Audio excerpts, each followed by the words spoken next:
Rennes-le-Château. Ce village perdu dans les Corbières connaît depuis plus de 30 ans une notoriété mondiale. Une notoriété due à l'histoire étonnante de l'abbé Saunière, un curé qui à la fin du 19e siècle aurait découvert un trésor extraordinaire ou un incroyable secret d'église. L'abbé Saunière est mort en janvier 1917, il y a tout juste 100 ans. Alors que reste-t-il aujourd'hui de son énigme? Ce qui semble certain, c'est que de son vivant et après la mort du prêtre, les villageois se posèrent beaucoup de questions.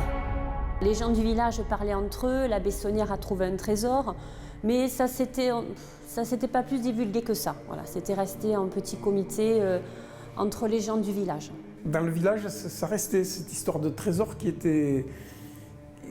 avait été découvert, mais qui restait encore des choses, quoi. On ne sait pas de quoi ils se constituent exactement. Enfin, on pense que c'est des bijoux, hein, parce que des bijoux d'une certaine valeur, des pierres précieuses et de l'or.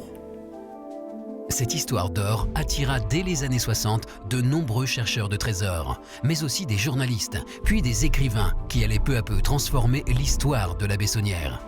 Au fil des années, le trésor se transforma en document secret, en tombeau caché de Jésus ou Marie-Madeleine, voire en crypte cachant le Saint Graal ou l'Arche d'Alliance. Ça a pris une dimension internationale puisqu'on parle d'un secret d'église. Et notamment avec la sortie du livre et du film Da Vinci Code, ça a pris beaucoup d'ampleur puisqu'il est fait référence à Rennes-le-Château. Donc c'est vrai que maintenant, ce phénomène s'est plus orienté en fait sur un secret de religion. En quelques années, ce sont des centaines d'ouvrages qui ont été écrits sur les mystères de Rennes-le-Château.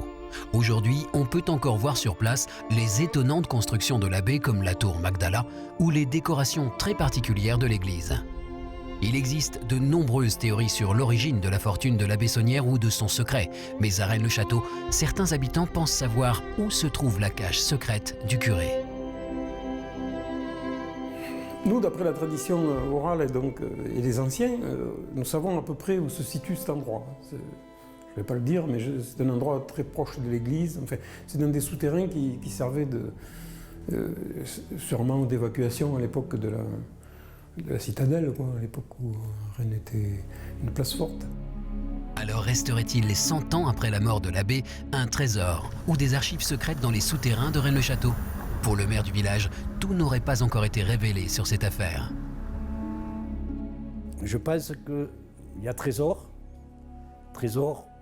au singulier, au pluriel, qui viennent d'où, je ne pourrais pas le dire, mais Rennes-le-Château garde quand même encore sa part de mystère.